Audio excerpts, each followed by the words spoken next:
Vous avez tous très probablement vu les dernières images du tournage du film Superman de James Gunn. Ces dernières images nous ont dévoilé plusieurs costumes, les costumes de Guy Gardner et le costume de Hawkgirl. Et pour un grand nombre d'entre nous, ça a été notre première vraie douche froide sur ce film. Mais si derrière ces costumes en cuir de motard absolument hideux, il y avait une réelle explication et quelque chose de très intéressant, des pions posés pour la suite.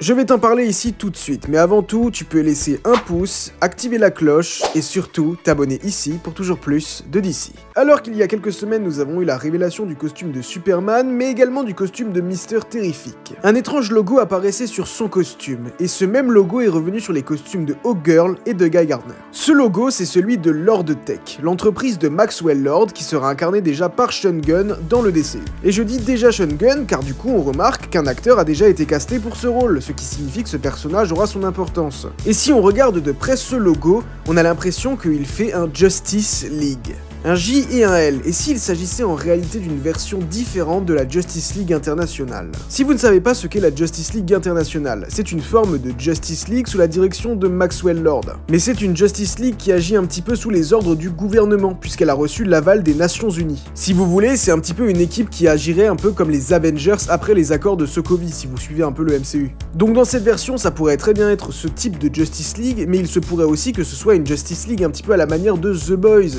avec les super-héros qui ont été en quelque sorte vendus à des entreprises et des méga corporations. D'où le fait qu'ils portent à peu près tous les mêmes costumes, ces costumes en cuir sous le logo de Maxwell Lord. Et donc cette fois, Guy Gardner n'aurait pas un costume qui viendrait directement de sa bague de Green Lantern, mais donc bel et bien un costume de Lord Tech. Cependant, cette rumeur pourrait vraiment faire grincer des dents, parce qu'imaginer que de tels super-héros pourraient se vendre comme ça de cette manière à des entreprises, surtout Guy Gardner qui est vraiment membre du corps des Lanternes, ça fait vraiment grincer des dents. C'est pourquoi je crois beaucoup plus à la théorie de la Justice League internationale, surtout que c'est pas la première fois que James Gunn taquine cette équipe, il avait déjà repartagé quelques petits éléments sur ses réseaux sociaux. Alors oui, si c'est la Justice League internationale, on se doute que c'est pas une équipe qui va durer très longtemps dans le temps, mais il pourrait peut-être y avoir un projet centré sur cette équipe, avec pourquoi pas l'ajout de Blue Beetle, donc je pense à Ted Kord, mais également de Booster Gold, qui a également un projet en préparation sur lui. Et si on avait un projet sur cette équipe, on pourrait introduire de nouveaux personnages pour enrichir le lore de cet univers, qu'il s'agisse de Dr. Fate, Shazam, Martian Manhunter,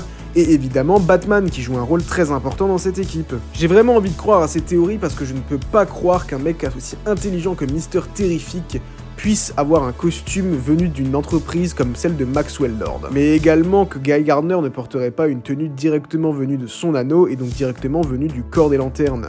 Parce que vraiment, ces tenues, quand on les voit juste comme ça au premier regard, il y a un vrai downgrade par rapport aux anciens films du DCEU, où là on est vraiment sur des uniformes, alors que Superman, lui, porte vraiment une tenue qui fait vraiment super-héros, et donc j'espère vraiment qu'on aura cette transition dans le film.